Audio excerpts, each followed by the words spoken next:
My name is Lauren Smith, and I am here with Abby Tracy. We will be presenting about narrative inquiry methodology. Narrative inquiry is a qualitative research methodology focused on stories of experience. Narrative inquiry involves examining, observing, and analyzing the lived experiences of a specific group of participants over a span of time. It was first identified as a research methodology by Michael Connolly and Jean Clandinin during their 1990 research of teachers as knowledge holders, and it's also based on John Dewey's theory of experience. Narrative inquiry research involves telling and retelling stories through observing an experience and working side by side with the participants. Personal and social experiences are valuable in narrative inquiry. The stories illustrate the research and support the research findings. This is an excellent way for teacher researchers to study classroom life.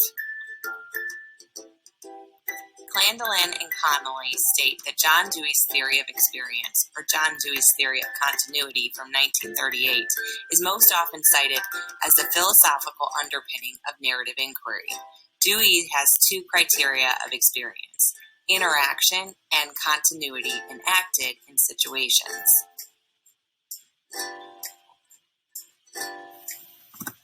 So there are many purposes and values behind narrative inquiry methodologies for teacher researchers. This is a very valuable methodology that can help us value stories within classrooms and evaluate how classroom experiences influence students.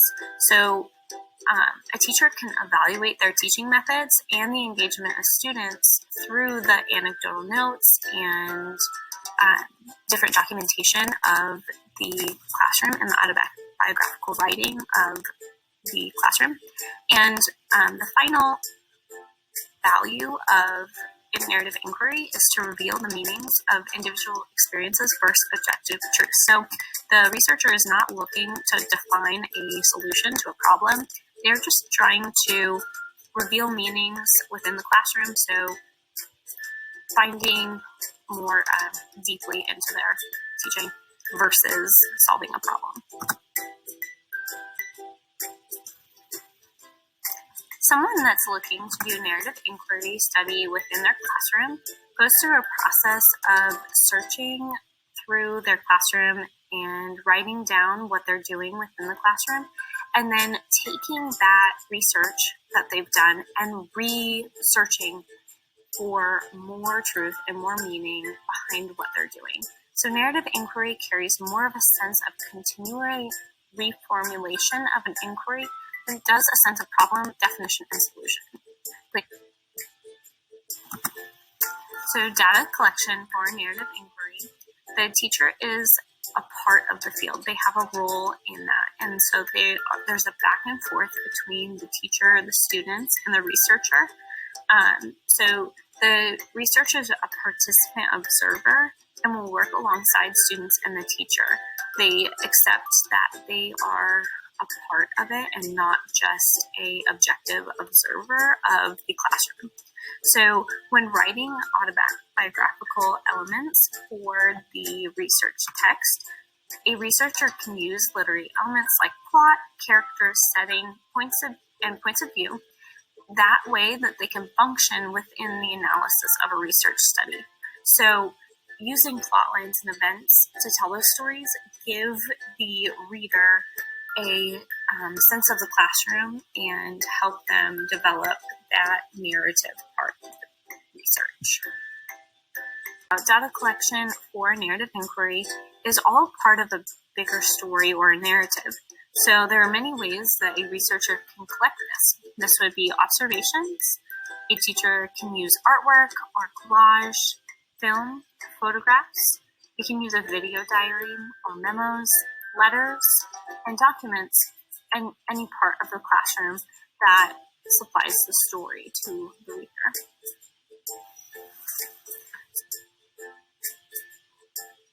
When researching the experiences of others, it is crucial to first position yourself within the research through self-questioning. Researchers should include their own lived experience by composing autobiographical writing to situate their experience in relation to the participants in the research. Mary Elizabeth Meyer in 2013 writes, "A researcher may use autobiographical writing in various stages of the inquiry, articulating the research problem, framing the inquiry as field text, or later in composing a research text." As a teacher researcher, you will want to keep these self-questioning questions very open-ended so that they will lead to a storyline or narrative. Questions might include, who am I as a teacher? What does it mean to be a teacher? Who are the students? What are their needs as learners? How do I come to know them as persons or learners? What teaching methods are most appropriate? These are just a few examples of what self-questioning may look like as a teacher researcher during the autobiographical writing portion of your research study. Epistemologies, or how do you acquire knowledge in narrative research? Narrative research fits within the constructivist paradigm. It means that truths are socially constructed and change with time, place, and culture. This fits within the constructivist paradigm mostly because the researcher is responsible for writing narratives based on their classroom and then taking those narratives and constructing truths from them. So they believe that truths can change over time. Ethical issues or issues some could see in narrative inquiry is a false story. Researchers could record a false story or present a biased narrative. Researchers know when they do a narrative inquiry that they are a part of the story and are not an objective person looking into the classroom. So since the researcher is a part of the story, they're not objective to the study. They can present biases within their research and how they present the story. So, and then also participants may be unable to give the full truth of the story because of limited memory or trauma related to the situation. So everyone experiences trauma, and the way they present that could be different to someone else looking into the study. Application to art education.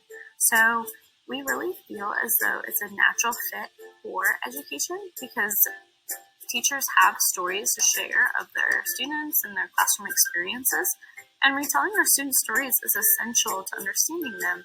When we retell our students' stories, we can find a deeper meaning through their experiences. It presents the perfect opportunity to study our students in the classroom and gives us a chance to look deep at their learning and our teaching methods. And then the broad, open-ending questioning is crucial. That's crucial to narrative inquiry, can apply to really any teaching situation. So that gives a broad spectrum of questions that any teacher can use within the classroom. In 2013, Clandinin argued, narrative inquiry is a way of studying people's experiences, nothing more and nothing less. The following examples here are all narrative inquiry studies of students and educators' experiences.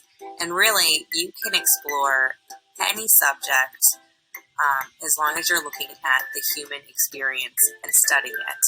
So the ones here are all related to students and educators, and then in addition to the ones that we chose to share here, I would also recommend looking at chapters 29, 30, and 31 in the Practice Theory book, because there are excellent examples of art education related narrative inquiry studies.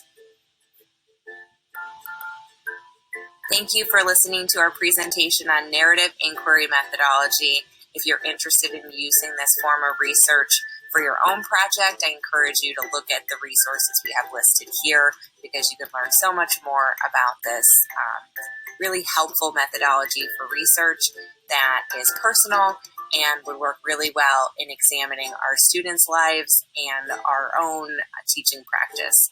Thank you for listening, and Abby and I look forward to having our discussion.